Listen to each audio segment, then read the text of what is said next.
I'm just going to do a quick video. This is my second take because I think I got some stuff wrong on reports that the UN has attacked peacekeepers in Lebanon. So, what is like a UN peacekeeping mission or stabilization mission? Um, so, historically and typically, UN forces are deployed when there is some form of illegitimate government or force which is participating in attacks on civilian populations. They're actively usually the sort of criteria is there's something ethnic going on. There's some sort of ethno-ideological violence that doesn't have an end in sight, or it's part of some broader political strategic sort of initiative, right? Um, you know, I don't know if there's like someone can probably say that more concisely. I just wanted to say I think the more important question, the sort of superseding question, is usually what role security plays, and what role like domestic or local security forces are supposed to play, culture, all these other things when you are within a conflict and you have some form of diplomatic action. And so, in the case of Lebanon, I didn't read anything, so very uneducated. But there's this idea where whatever it's called, you know, um, you're seeing attacks in civilian areas, and you're seeing whatever. You're seeing lots of civilian deaths. It's a whatever, right? It's not a whatever. So if from the perspective of Israel, I don't think they intentionally attacked a UN peacekeeping mission. What they would be saying is that, when you think of laws of proportional response, when you look at things like that and you look at what Hezbollah did and has done, Israel's response is proportional. And so what is the peacekeeping mission when you have, it's a state versus a state, right? You have an elected government party which effectively took over a nation, who decided then to wage war with what looks like somewhat popular, semi-popular consent.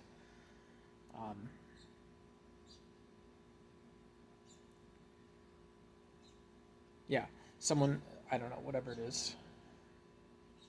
And so, you know, if you're Israel, if you're Israel, and I'm sure certain members in Hamas would be saying that, like, look, when you have within this conflict, there are agreed upon rules of engagement and things. There's things that we understand to some extent, and so just based upon that, there is a legitimate conflict, whatever a legitimate conflict is going on.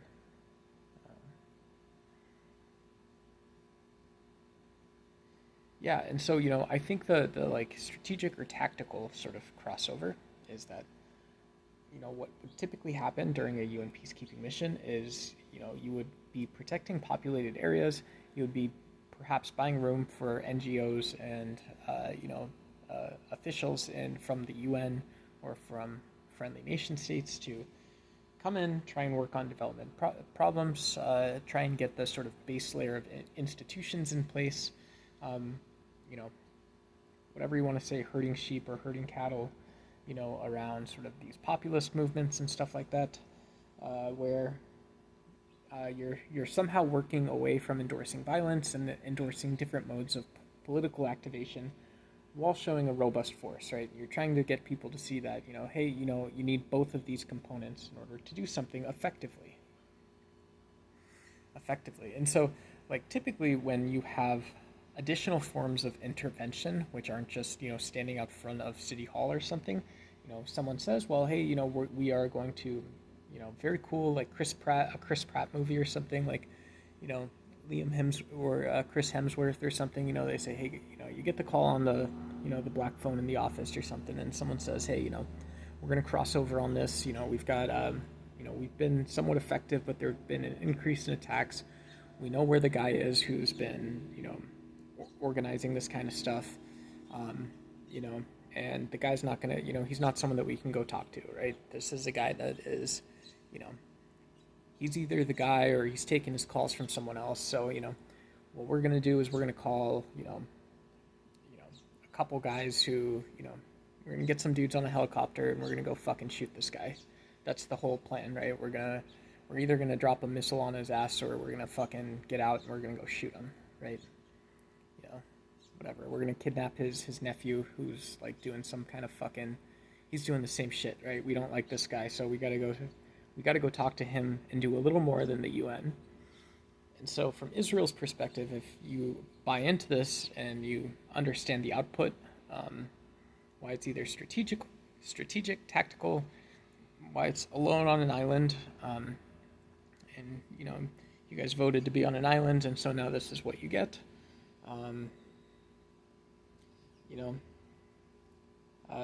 It's not ideal, but it is what is going to happen, and so, once that's sort of understood, if you're Israel, this sounds weird, but you look at the UN peacekeeping forces and say, hey, we already have the rules in place, so what you're basically doing there is you're telling us that, you're behaving on behalf of Hezbollah, not as a peacekeeping mission. You're behaving as a fucking helicopter full of SEALs or berets. That's all this is you're sitting there, you're getting in between us, you're basically killing our fucking top commanders and shit people, anyone that's efficient and effective in the operating in the region, and we hired these guys to go operate in that region. That's why they're there.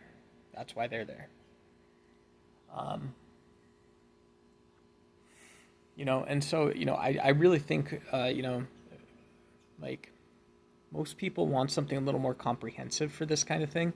And so I would just mention, I think, like, the history of propaganda in general is really enticing for this type of topic, right?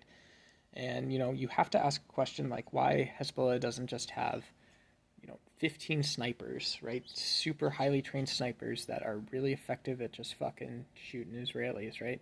That's what they wanted to talk about. Instead what they do is they teach their entire society, go kill Jews. They teach that if this is what protects Islamic politics, if this protects pan-Arab partnerships for Lebanon throughout the region, if this builds this sort of inclusive, utopian view of Islamic governments governing for all, then you guys endorse violence, and we also do more than fucking 15 guys smelling like rotting flesh, right? Just sitting there waiting to shoot someone. We have to do that eventually. And on the side of the West, if you look at this, you have to say that, well, Israel's foreign policy and decisions they've made in the past are basically about arms deals. The reality is that a lot of their capabilities are set to prevent missiles from entering Israel.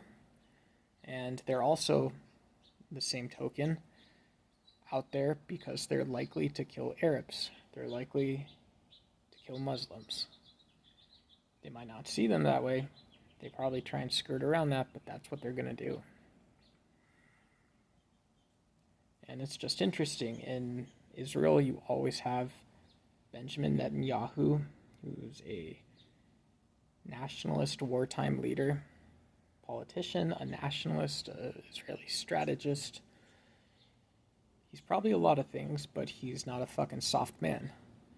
And, when Ben Netanyahu gets on television, tells people to sign back up for the IDF reserves, when he tells people that Israel's always been a friend to the West, they know what that means.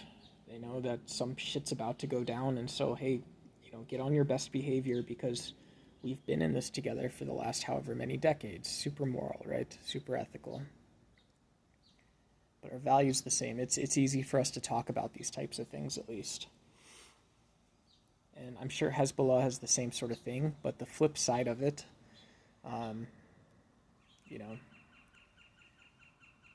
that's not fair of me to say, but the flip side of it, I'm going to say it anyways, is that they've been producing broadcasts, digital, and social media for the last 2 decades, basically trying to tell young, poor, stupid, by stupid I mean uneducated,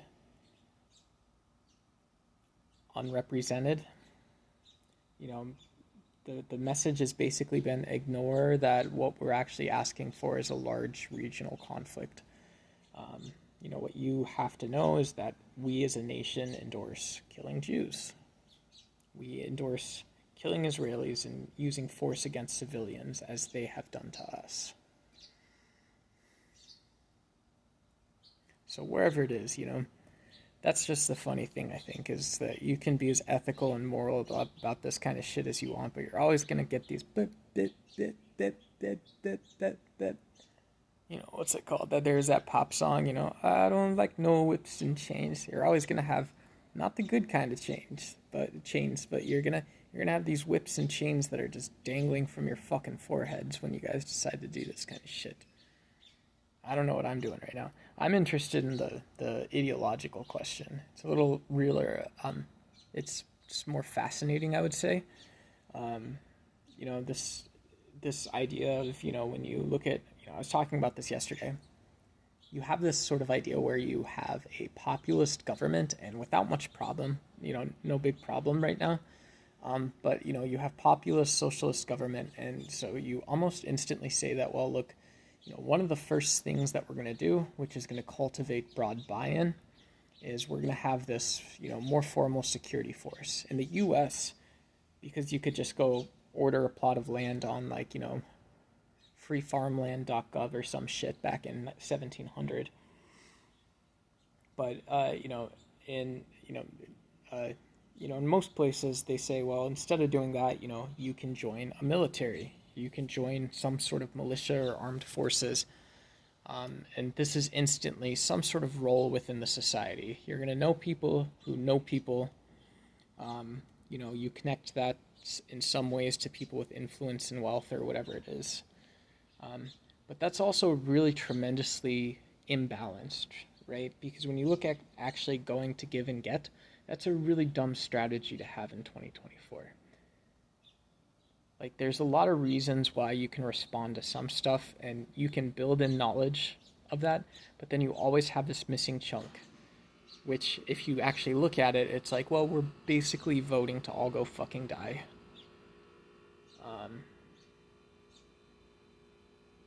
It's going to be a good percentage of it, right?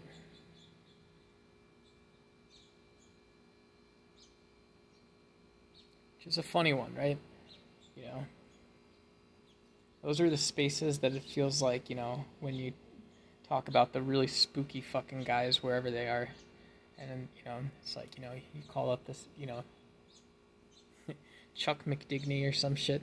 Hey, Chuck, you got to come back to work now, Chuck McDigney. What the fuck is up? Call Marie or some shit, Chuck. Chuck and Marie, you guys are back to work. And it's always fueling these sort of really shitty spaces where you can make all the right decisions and everyone's going to vote for you to keep going on this kind of shit. And you're never going to get anything out of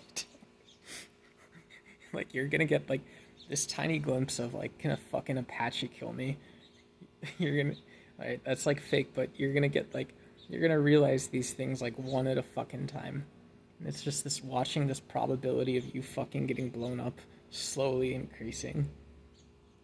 And this is sort of what I think Israel's eating, if you look at this is funny. Israel's sort of eating this shit because we're all fucking Western, rich, liberal assholes, right?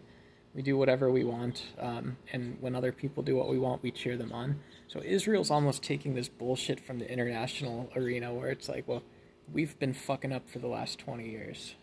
There's no way around that. If you want to ask how we're responding to any of this, it's all fucking profanity, right?